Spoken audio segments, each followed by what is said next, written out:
Digital payment effect ತೆರಿಗೆ shock ಎದುರಾಗ್ತಾ ಇದೆ ಬೀದಿ ಬದಿ ವ್ಯಾಪಾರಿಗಳಿಗೆ.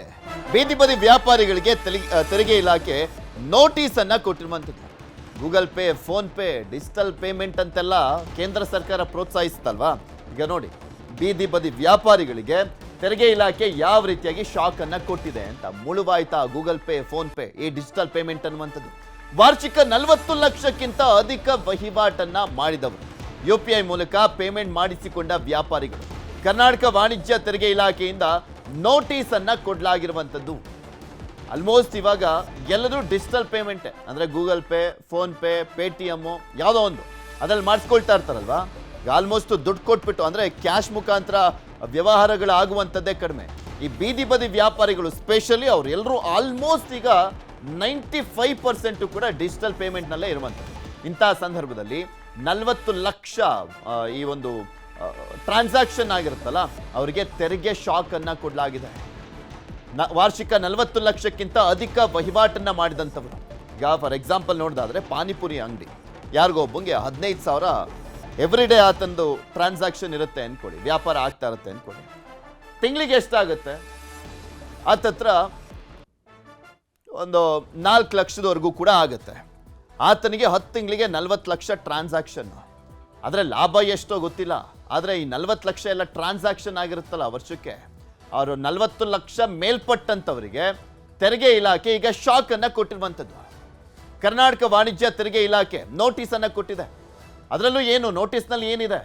ವಾರ್ಷಿಕ ವ್ಯವಹಾರದ ಮೇರೆಗೆ ವಾಣಿಜ್ಯ ತೆರಿಗೆ ಇಲಾಖೆ ನೋಟಿಸ್ ಅನ್ನ ಕೊಟ್ಟಿರುವಂಥದ್ದು. ಲಕ್ಷ ಕಟ್ಟುವಂತೆ ನೋಟಿಸ್ ಕೊಡಲಾಗಿದೆ. ಇದರಿಂದ ವ್ಯಾಪಾರಿಗಳು ಈಗ ಕಂಗಾಲಾಗಿದ್ದಾರೆ. ಕೆಂಗೇರಿಯ ಕಾಂಡಿಮೆಂಟ್ಸ್ ಮಾಲೀಕರಿಗೆ 63 ಲಕ್ಷ ದಂಡವನ್ನ ಹಾಕಲಾಗಿದೆ. ಕಾಂಡಿಮೆಂಟ್ಸ್ ಮಾಲೀಕ ರಾಜೇಂದ್ರ ಶೆಟ್ಟಿಗೆ ನೋಟಿಸ್ ಅನ್ನ ಕೊಡಲಾಗಿದೆ. ನೋಟಿಸ್ಗೆ ಕಂಗಾಲಾಗಿರುವಂಥದ್ದು ಬೀದಿ ಬದಿ ವ್ಯಾಪಾರಿಗಳು. ಈಗ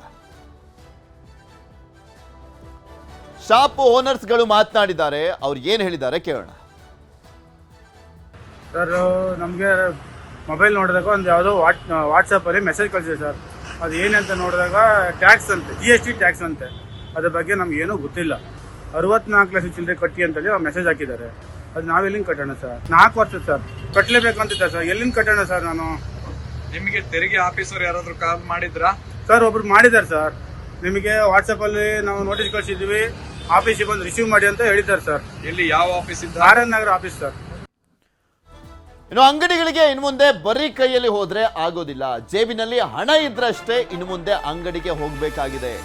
ಡಿಜಿಟಲ್ ಪೇಮೆಂಟ್ ಬೇಡ ಅಂತ ಇದ್ದಾರೆ ವ್ಯಾಪಾರಿಗಳು. ನೋಡಿ ಯಾವ್ಯಾವ ರೀತಿಯಾಗೆಲ್ಲ ಎಫೆಕ್ಟ್ ಆಗುತ್ತೆ ಇದು ಅಂದ್ರೆ. ಇವೆಲ್ಲವೂ ಕೂಡ ಒಂಥರ ಚೈನ್ ಲಿಂಕು. ಇಷ್ಟು ದಿನ ಬೀದಿ ಬದಿ ವ್ಯಾಪಾರಿಗಳು ಡಿಜಿಟಲ್ ಪೇಮೆಂಟ್ಗೆ ಅಡ್ಜಸ್ಟ್ ಆಗ್ಬಿಟ್ಟಿದ್ರು. ಯಾಕೆಂದ್ರೆ ಬಂದಂಥವ್ರು ಎಲ್ಲರೂ ಕೂಡ ಯಾರು ಕ್ಯಾಶನ್ನು ಇಟ್ಕೊಳ್ತಾ ಇರಲಿಲ್ಲ, ಎಲ್ಲ ಡಿಜಿಟಲ್ ಪೇಮೆಂಟನ್ನು ಮಾಡ್ತಾ ಇದ್ರು. ಬಟ್ ಈಗ ಡಿಜಿಟಲ್ ಪೇಮೆಂಟ್ ಬೇಡ, ಕ್ಯಾಶ್ ಇದ್ರಷ್ಟೇ ಅವ್ರು ಏನು ಕೇಳ್ತಾರೆ ಅದನ್ನು ಕೊಡಲಿಕ್ಕಾಗದಂತೆ. ಕಮರ್ಷಿಯಲ್ ಟ್ಯಾಕ್ಸ್ಗೆ ಬೆಚ್ಚಿ ಬಿದ್ದಿರುವಂಥದ್ದು ವ್ಯಾಪಾರಿಗಳು. ಡಿಜಿಟಲ್ ಪೇಮೆಂಟ್ ಮಾಡದಂತೆ ವ್ಯಾಪಾರಿಗಳ ಬಳಿ ಮನವಿಯನ್ನ ಮಾಡಿಕೊಳ್ಳಲಾಗ್ತಾ ಇದೆ. ಡಿಜಿಟಲ್ ಪೇಮೆಂಟ್ ಬೇಡವೇ ಬೇಡ ಅಂತ ಹೇಳ್ತಾ ಇದ್ದಾರೆ. ಬಿಕಾಸ್ ಕ್ಯಾಶ್ ಟ್ರಾನ್ಸಾಕ್ಷನ್ನು ಗೊತ್ತೇ ಆಗಲ್ಲ, ಎಷ್ಟಾಗುತ್ತೆ ವ್ಯಾಪಾರ ಏನು ಎತ್ತ ಅನ್ನುವಂಥದ್ದು. ಸೊ ಹೀಗಾಗಿ ಡಿಜಿಟಲ್ ಪೇಮೆಂಟೇ ಬೇಡ, ದುಡ್ಡು ಕೊಟ್ಟು ತಿನ್ನಿ ಏನಾದರೂ ತೊಗೊಂಡೋಗಿ, ಇಲ್ಲ ಅಂದರೆ ಬೇಡವೇ ಬೇಡ ಅನ್ನುವಂಥ ರೀತಿಯಲ್ಲಿ ಕಂಡೀಷನ್ಸ್ಗಳನ್ನು ಹಾಕಲಾಗ್ತದೆ. ಸ್ಕ್ಯಾನ್ ಮಾಡದೆ ಕ್ಯಾಶ್ ಕೊಡುವಂತೆ ಮನವಿ. ಸ್ಕ್ಯಾನರ್ ತೆಗೆದುಬಿಟ್ರೆ ಮುಗ್ದೆ ಹೋಯ್ತಲ್ಲ, ಓನ್ಲಿ ಕ್ಯಾಶ್ ಅಂತ ಹಾಕೊಂಡ್ಬಿಡ್ತಾರೆ ಅಷ್ಟೇ. ಇನ್ನು ಬೋರ್ಡ್ನ ಕಮರ್ಷಿಯಲ್ ಟ್ಯಾಕ್ಸ್ಗೆ ಹೆದರಿ ಡಿಜಿಟಲ್ ಪೇಮೆಂಟ್ ಬಂದ್ ಮಾಡಲಾಗ್ತಾ ಇದೆ. ಹಣದಲ್ಲೇ ವ್ಯವಹಾರ ನಡೆಸ್ತಾ ಇದ್ದಾರೆ ಹಲವು ವ್ಯಾಪಾರಿಗಳು. ಹಿಂಗೆ ನೋಟಿಸ್ ಬಂದ್ಬಿಡುತ್ತೆ ಅನ್ನುವಂಥ ಕಾರಣಕ್ಕೆ, ಆ ಭಯಕ್ಕೆ.